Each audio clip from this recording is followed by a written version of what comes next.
Everybody, and welcome to another exciting installment of Wrestling Rampage. The three amigos are back for another video. That's right, we are back right now, guys. And, guys, if you do not know, this is the 20-year anniversary of Owen Hart's tragic death. Yes. So, to do a tribute to Owen Hart, we're going to be coming out with this video for you guys, talking about Owen. Yeah. His life and his career and his tragic death. Yes. So, guys, you ready? Yeah, I'm ready. I'm ready. We are, this is the 20 years later. This is the death of Owen Hart. But we can't get started unless we start with him being born. Owen James Hart was born on May 7th, 1965, right there in Calgary, Alberta, Canada, just like all of his siblings, which Owen is the youngest of 12 children of Stu and Helen Hart. So Stu and Helen were pretty much getting busy a lot, apparently. Hey, they were busy. Owen was an amateur wrestler in high school, done a lot of amateur wrestling, won a lot of awards. Then, of course, you know, you're going to switch to, you know, just like his brothers before him done, you're going to switch to pros. Yes, you are. Just like Bret, Keith, Bruce. It all started with Stu. Yeah, it all started with Stu. That's right. And they were all trained in the same place, which was the dungeon. The Hart family dungeon, right there. The dungeon, baby. And I loved Hitman Hart wrestling with shadows when Stu stretched that bald guy. Give us the little thing. Dude, I love when Stu stretches that guy, because the guy was talking shit, thinking wrestling ain't so goddamn. He thought wrestling was fake, basically. That bald-headed motherfucking oaf. He thought it was fucking fake. What do you do? Stu showed him how fake it was. Give us the... can you feel it? Yes, sir. Ash! Ash! Oh, and you can move his arm right here and... He made him scream like a bitch. He did. See, Stu Hart, you know, you can learn from the dungeon, you know. If you come from Stu Hart's dungeon, you learn that you respect professional wrestling. Not only that, but, you know, countless wrestlers also, not even in the Hart family. Yeah, Chris Jericho, Lance Storm, Billy Graham, Chris Benoit, like all these guys came from Stu Hart's dungeon. Brian Pillman, all these guys were trained by Stu Hart. And the list just went on because to me, you see, Stu Hart, you see, they knew to go to him because they knew who he was and what he was. And they knew they could be trained by any other great man than him. And Stu Hart will show you how pro wrestling is.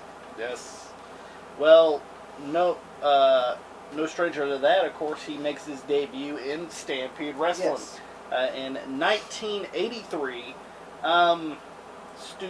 Stu ran Stampede Wrestling, and it was successful. It was successful for that time period. Yeah, for that time period, Stu Hart had Stampede Wrestling really good. Some really great, really great talent came through there. You know, Nick Bockwinkel even wrestled there. The Stomper, the Bad News Allen. Of course, you had the British Bulldogs there. British Bulldogs, Dynamite Kid, Davey Boy Smith, Jim Neidhart, and of course Bret, Owen, all the kids. All the kids. Yeah. So some great stuff there. Guys, I'm going to go ahead and read some of Owen's accomplishments in wrestling, a.k.a. its championships, stuff like that. One-time Stampede British Commonwealth Mid-Heavyweight Champion. One-time Stampede International Tag Team Champion. Two-time Stampede North American Heavyweight Champion. One-time IWGP Junior Heavyweight Champion. One-time USWA Unified World Heavyweight Champion. Three-time Slammy Award winner. 1994 King of the Ring. One-time WWF European Champion. Four-time WWF Tag Team Champion. Two-time WWF Intercontinental Champion. And also multiple, he's been multiple inducted into different wrestling Hall of Fames. As far as the Cauliflower Alley Hall of Fame, Canada Hall of Fame, Lou Thesz's Wrestling Hall of Fame. So a lot of different Hall of Fames. Yeah, he's been inducted in a lot of Hall of Fames, but hopefully soon, one of these days, he'll get inducted in the WWE Hall of Fame. Yes. We talked about the Stampede Wrestling. At that right there time, that was territorial days. That was territorial days. And the thing of it is, what really got these guys really all noticed because they traded territories with other territorial companies. Especially during that time, especially in Canada. You got well known going to other places. That right there is what it was made for. I mean, it was a big attraction for other stars to come to that territory, and they got named. Everybody. Not only that, but Andre the Giant wrestled there before too. Andre the Giant, he was Andre the Giant was the guy that trademarked everything, and back in that right there day, it's probably like territories. I like the old territory days because nowadays you really don't get recognized that much. Unless you're in that company. Then that's when you get noticed. Now, of course, Owen did debut in a lot of different promotions as well. He done a stint in All Japan, in New Japan, even in WCW. He even had a small stint in WCW as well, but eventually making his way to the WWF. I believe that was 1989. Yeah. As the Blue Blazer. And had a real great match, in my opinion, at WrestleMania with Mr. Perfect. WrestleMania 5 with Mr. Perfect, yeah. Right now we're going to go ahead and get into some of our favorite feuds of Owen over the years. Definitely the one that comes to mind the most, Bret. Well, of course, the feud of Bret Hart, In 94, that was... Owen was sick and tired of being in the shadow of Bret. No doubt. And I enjoyed... Remember Survivor Series 93, right? Where supposedly Bobby Heenan... King of commentary on that night. Yeah. I loved Bobby Heenan on Survivor Series 93. And he was the only one eliminated. Yeah, out of the Hart brothers against Shawn Michaels. Of course all the Knights got eliminated. That's no shock. But Shawn all by himself there. Yeah. And when you have Barry Horowitz, Jeff Gaylord, and Greg Valentine, you ain't get too far. No, you're not. So sorry, Shawn. Yeah. And Owen was the first guy to get eliminated. He was the only one eliminated. Mm-hmm. So he's pissed off. He grabs Bret Hart by the pink tights, pulls him down, and shoves him. And Stu's just standing there like, what the fuck is this shit? Yeah. He's all pissed off. He's like, what the hell's going on here? And then you see Bruce and Keith trying to separate them, and fucking Owen's like, why is he so selfish? He gets everything he wants. And then it'll build it up. Then they reconciled, and they had that tag team match at the Royal Rumble in 1994 against the Quebecers.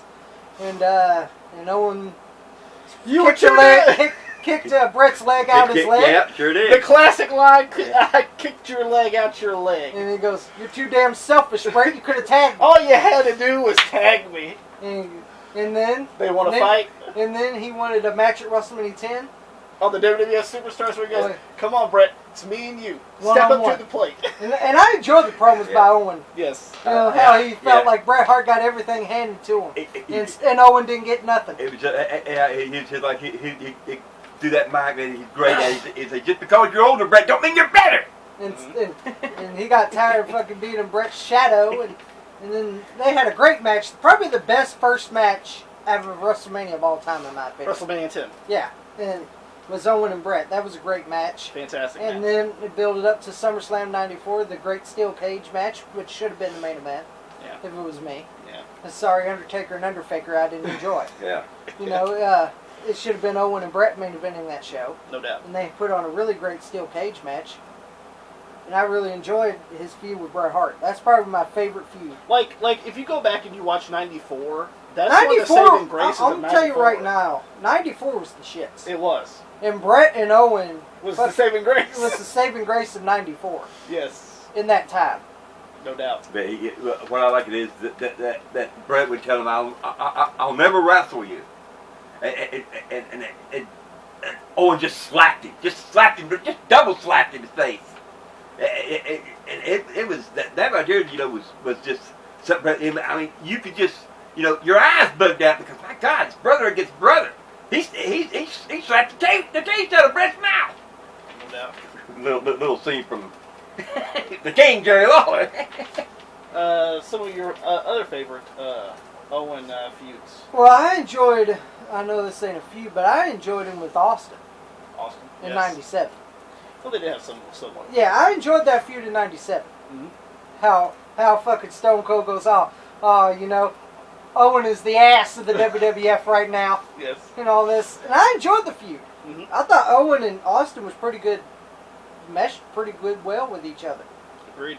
Until the injury, which I don't think Owen meant to do that. I really do. I think it was an accident. And accidents happen. They did. So, and you could tell Owen knew that there was something wrong when Austin wasn't getting up. So you could tell Owen was stalling for time, pissing the fans off. He's going to kiss my ass. Remember SummerSlam was kiss my ass match. Yeah, It's either Austin wins the Intercontinental Championship or he kisses Owen's ass. And he goes, Austin's going to kiss my ass. And it's like give fans in a crappy roll up by Austin, but he couldn't move. I remember too that when Austin got dropped, that Owen dropped down on him, and these wrestlers communicate. I don't know if you guys we know that when one is not exactly up to par, they talk. And Owen dropped down and he's saying something to Austin, and Austin will tell you. He said, "I was telling him I can't feel my arms. My arms are all numb. I can't feel them." And that's when Owen, he took the match. Then he said, "All right, I'll take over here." And the one thing I do like about Owen is he brought something that didn't really mean a damn thing. Yeah. And made it relevant, like the Slammy Awards. Yeah, the Slammies, yeah. No one gave a fuck about the Slammies. Yes. But Owen got that fucking 2-3-time Slammy Award winner over. Yes. He would always carry the fucking Slammies and kiss them and everything. He got that Slammy Award over. Yes, he did. And now the fucking... Woo! Now the Slammy Awards don't mean shit. Well, there you go. But at least Owen got it over. Yeah, he stole that one goddamn Slammy. Yeah. He stole it. Some good stuff, man. Always made me laugh. He brings back, woo! Yeah, fucking Slammies, and I enjoyed him with the Hart Foundation. No doubt. And with Bret, Owen, Jim Neidhart, Brian Pillman, and the Bulldog. I enjoyed that. Especially that great 10-man tag at Calgary Stampede. Yes. And speaking of that, I would like to review that show one of these days. In your house? And that was a great match. Yes. And it was in Canada. So and all the kids were there and everything. I enjoyed all that. Good stuff. And I enjoyed him teaming with the Bulldog too, when they were tag team champions. A very underrated tag team. Yeah. With him and Bulldog. Also, him and Yokozuna. Yeah, him and Yokozuna were a good tag team too, and him and Jeff Jarrett. Yes. In '98 was a good tag team too. Yeah, tag team with Anvil. Yeah. Great tag team. Even though they look like they woke up in their pajamas, that's Bobby Heenan. Yeah, that's Bobby. Yeah. Great girl for Bobby Heenan. Bobby Heenan tickled the hell out of me. Just some great stuff from Owen. Yeah, anything they gave him, he did perfectly. Also winning the 1994 King of the Ring. Yeah, and winning the '94 King of the Ring. No one expected Owen Hart to win King of the Ring. Everyone probably thought fucking Razor Ramon in '94. Here's the thing that people's got to give Bret Hart props for. Anything that WWE put him in. You mean Owen Hart? Yeah, he ran with it. He did. He didn't drop the ball.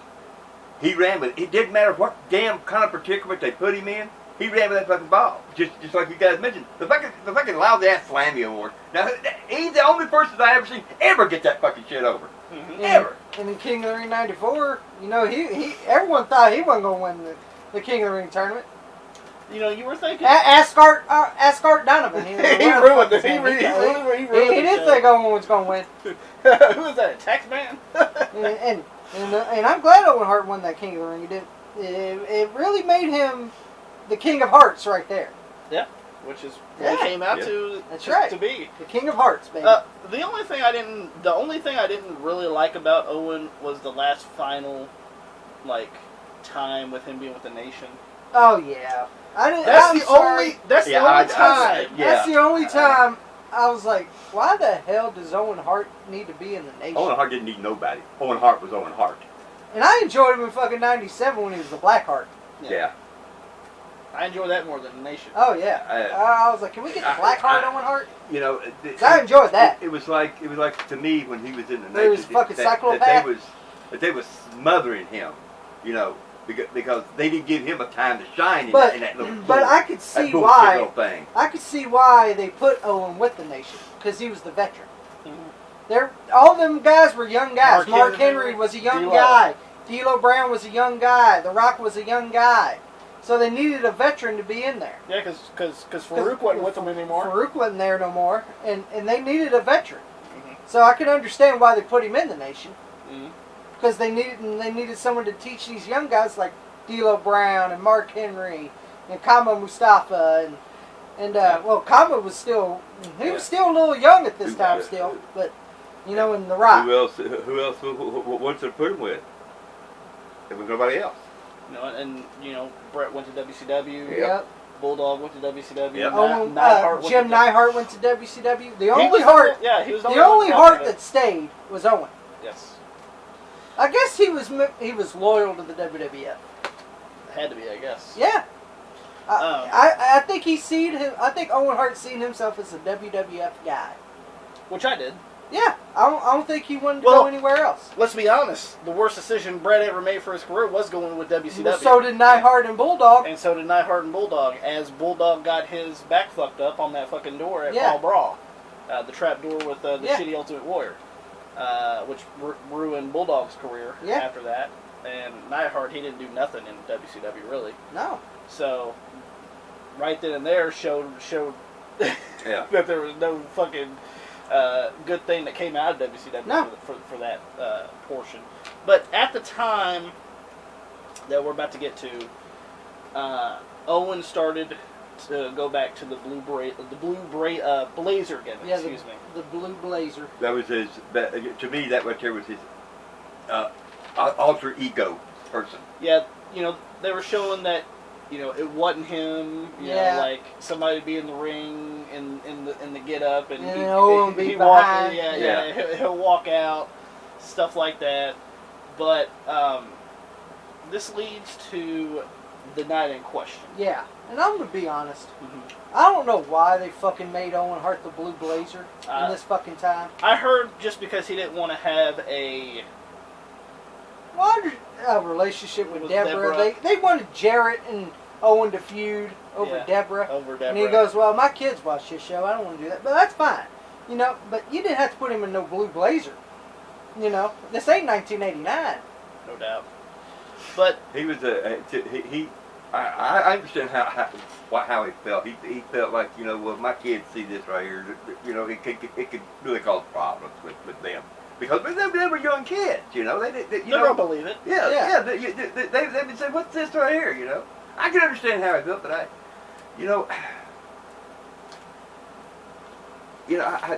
think, if it had been me, I don't know really. I think that the night before that I would sit down and I'd talk to my wife, I'd talk to my kids, and I said, this is how it's going to go. I think I would have done that, and then again, you think, to tell you the truth, when you're in a situation like that right there, you really don't know. I don't know. I'm just saying, I probably would have tried, but then again, you probably think, how are you going to talk to your kids about stuff like this?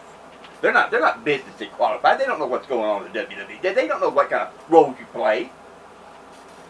May 23rd, 1999 is the pay-per-view of the WWF Over the Edge 1999. Yeah.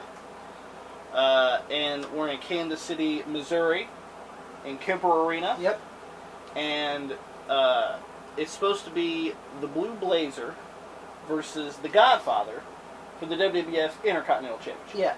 Yeah. Which was held by the Godfather. The Godfather. Now, Owen is doing an entrance from the rafters with a quick release harness and a zip line. That Shawn Michaels did so many times. Shawn Michaels has done it. Sting in Yeah. WCW has done And it. he's done it so many times. You know, some people didn't think it would be that much of an issue. Yeah. Yeah. Well, first I heard Owen was scared of it. Well, not only that, but, you know, there has been footage of Vince doing stuff, too, to make sure it was safe. Yeah. You know, so, I mean, you can't really fault Vince for Yeah, that. you can't, Let's just be honest. Because Vince would always make sure he'll do something before someone else will. Mm-hmm. So you can't really fault him for that. But tragically, something went wrong when he left the zip line. The harness apparently broke. Maybe it was defective, or there was speculation maybe his cape was actually caught in it, and that's what released it. And Owen actually fell from the rafters 78 feet from the rafters to the ring. Yeah. And hit the top rope, bounced right into the ring, and pretty much laid there.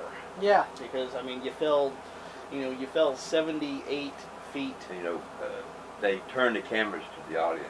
Yes. If you guys remember the initial run, when it happened, there's no footage of this, by the way. Yeah. Like, people do some of the stuff on YouTube, like clickbait stuff. This tape does not exist. I'm just letting you. I mean, it might exist in WWE's library, archives, but it will not be released. But here's the thing. I don't think we need to see it, because just the look on those people's faces that were actually there told the story to me. Yeah, because you could. They panned around to the crowd during that time, and and everybody there was standing up. Some of them even was crying. Yeah, I mean, they knew. It's some tragic shit. Yeah. And while they're doing that, showing the audience, a lot of the medical personnel try to get in there. You actually do see some pictures. You can go online and see some pictures of Owen laying in the ring. Yeah, exactly. Medical personnel actually attended to him. And they ended up transporting him to the Truman Medical Center right there in Kansas City. And there were several attempts to revive Owen, but unsuccessful. And later on, during the pay-per-view, Jim Ross announced that Owen Hart has passed away. Yes. And some people thought maybe it was a part of the show. Yeah. But, I mean, me seeing somebody fall from a great deal. Yeah. There's no way that was part of the damn show. There's no way that's part of a show. Yeah. And the cause of death is blunt force trauma and internal bleeding. Yes. Which you would expect. Yeah, you expect if you fall 78 feet. Yes. So. And I think some pretty tragic stuff. I think too. He hit the top turnbuckle before. Well, by the rope. Yeah. You know, by the my God, you know, that was just. I don't know. You know, even being there, I mean, it was. You know, it was a tragedy for them. I mean, the people watching that right there, God, damn. Anything else you guys want to add to that? Well, and then come to find out, it was all over the news. Yeah. Yeah. Got all over the news about it. And some real tragic stuff, guys. Yeah, it was. It was really tragic. His career got cut too short. Yeah. It got cut way too short. Owen was in his late 30s. Yeah. It's his tragic. career got cut way too short. I don't, there's always speculations of this happened, that happened. Okay, one little speculation I want to do right now. Should they have stopped the show? Well, see, that's a tough one. Or should they have continued the show well, that's like a tough they did? One.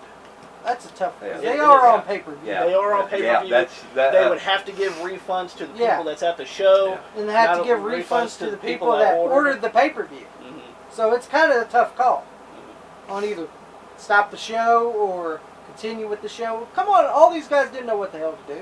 Mm-hmm. Yeah. And the guys in the back that had to follow Owen.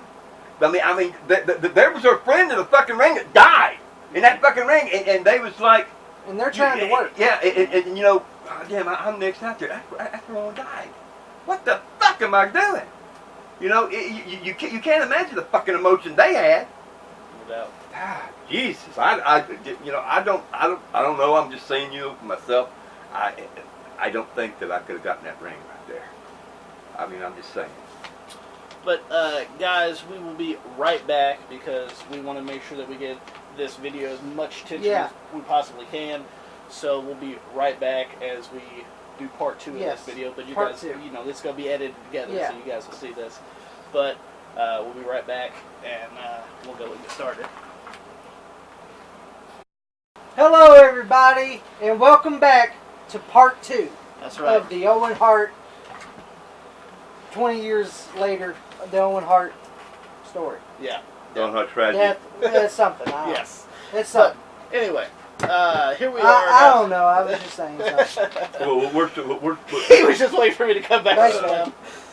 But you guys heard about what happened at WWF Over the Edge 1999. And the day after, on Raw, May 24th of 1999, they had Raw is Owen. Yes. Which had the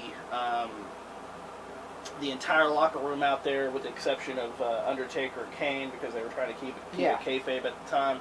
But everybody else was out there to pay tribute to Owen with the 10-bell salute. Yep. And of course, on that night, you had matches that took place as well. Yes. But nothing like really storyline based. No, there was no storyline based. It was just matches thrown together. Yeah. If you want to work, good. If you don't want to work, that's fine. Yes. I remember. I think volunteer basis. Yeah. I think I remember. It's like I said before. The net when they did that right there. There was 2 guys. I forget their names. Was in the ring. They went to the ring, and they just stood there with each other, and they one of them grabbed the microphone and said, I don't feel like doing this. Let's go back and tell some Owen Hart stories. Some really good stuff. Some really good interviews from a lot of people. Yeah.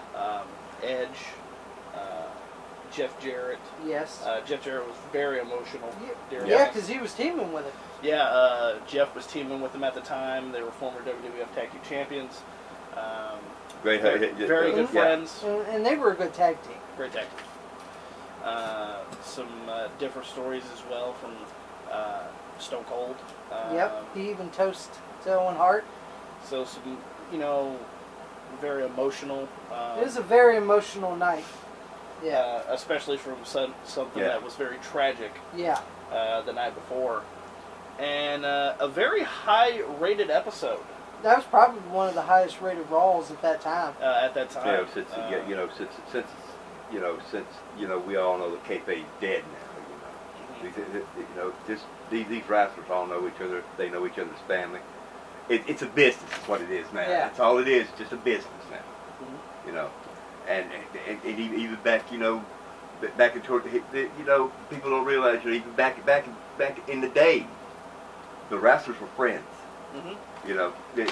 Things like that never change. So very high-rated episode. Now, of course, after this happened, about a month later after the accident, the Hart family ends up suing the WWF. Yeah. For negligence on their part of this accident. Yep.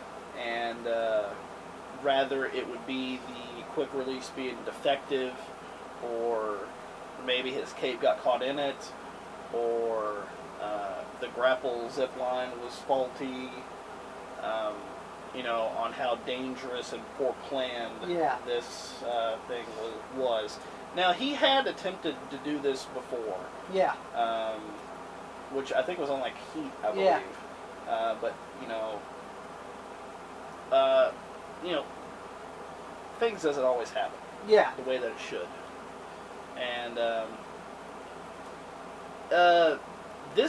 this lawsuit took a very long time. Yes, it did. It took about 1.5 years. And then, WCW was in Kemper Arena. Yeah. Earlier in '99. Yes. And later in '99. With the Owen Hart tribute match. Yeah, with Chris Benoit and Bret Hart, which was a great match, by the way. Yeah, great match if you guys ever go and watch that Nitro. Yeah.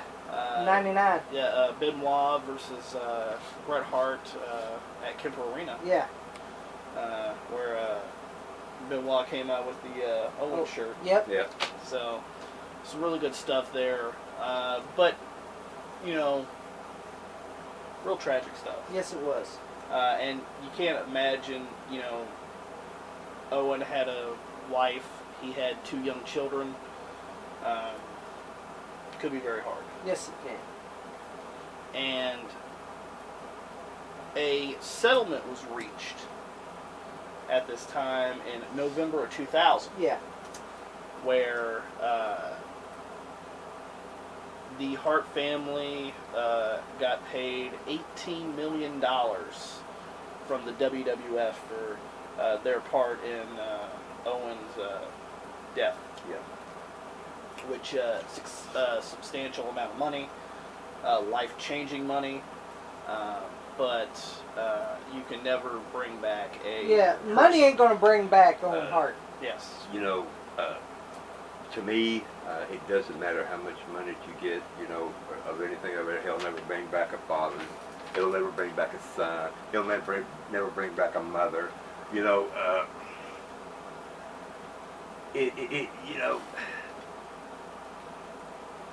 I really can't, you know, speculate on how, you know, the Harts felt. I know it was tragic. I know that right there, and stuff like you. The thing, you know, you wouldn't know what to say to them. You know, I even doubt the wrestlers that you know that was there with them. You didn't even know what to say. Yeah. You know. And I heard a lot of the WWF wrestlers went to the funeral on. A lot of the wrestlers. A lot of the WWF people were there. Even people from WCW went to the Owen Hart funeral because he was so well liked. Yeah, well respected in wrestling. And Martha, his wife, ends up doing a Owen Hart Foundation. Yeah.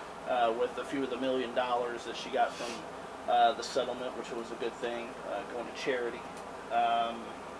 And, you know, WWE has released some Owen Hart DVDs. With, you know, one's right here. This is Owen Heart of Gold. Yeah. This is the Blu-ray. You can get the Blu-ray or DVD. Tommy, you also own this on DVD. Not only that, but they also released the Hart anthology as well that has Owen matches and stuff on it. And apparently, Martha says that she hasn't received any royalties from these. I don't know if that's true or not. That's kind of hard to believe. Yeah, because I've actually seen check stubs from certain wrestlers that got royalty checks off the stuff as well. So I kind of, it's hard for me not to believe that. Yeah. I'm sorry. I think she got her money. Yeah. So, definitely, if you guys ever see this, pick it up. It's definitely worth a watch. Yes, it is. And it was very well done. Very well done. Not only that, but if you guys ever get the Bret the Hitman Hart Wrestling with Shadows, the one that's the 2-disc set, it actually has an Owen Hart story DVD on it as well. Great companion piece if you guys want to watch that with it. And now, guys, the last part of this is Owen Hart's legacy. What you guys? I think it should be in the WWE Hall of Fame. Yeah.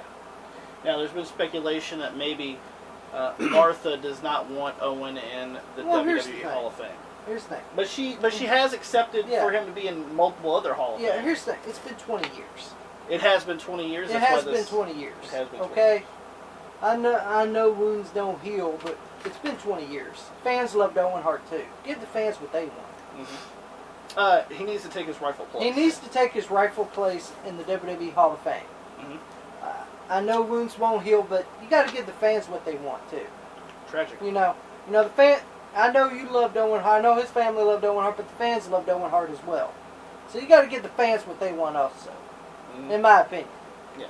And Owen Hart is probably one of the best technical wrestlers. One of the best wrestlers in the 90s. And just like we said, he is. He was one of the best. Saving Grace of '94 was him and Bret. He was a great fucking talent, and I think he could have been WWF champion. He held every title but that title. I think he could have been WWF champion. I do believe he was on his way to become WWF champion. Mm-hmm. I mean, in my heart, I do believe that. I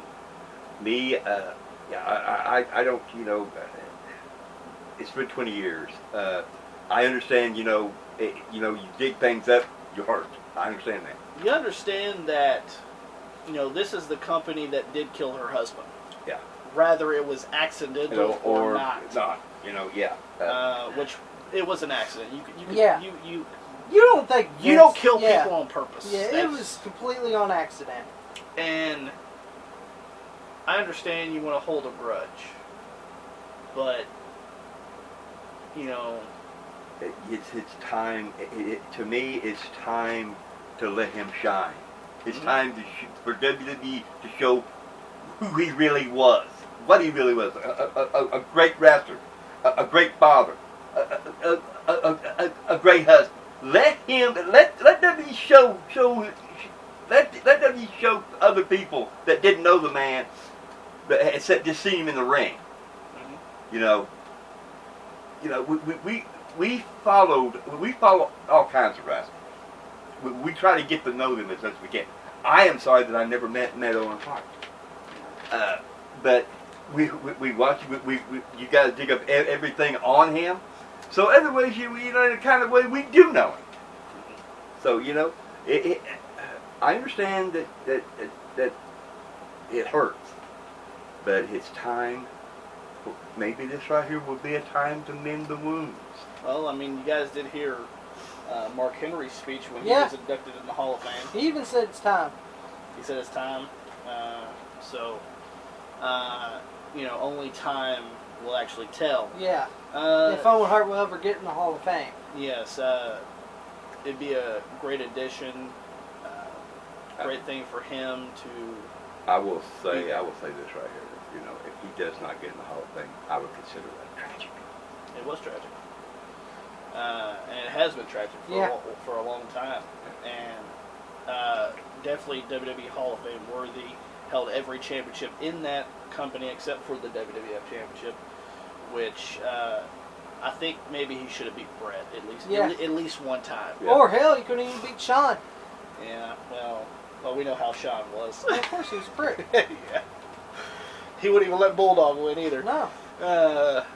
Fucking long-haired fucking prick.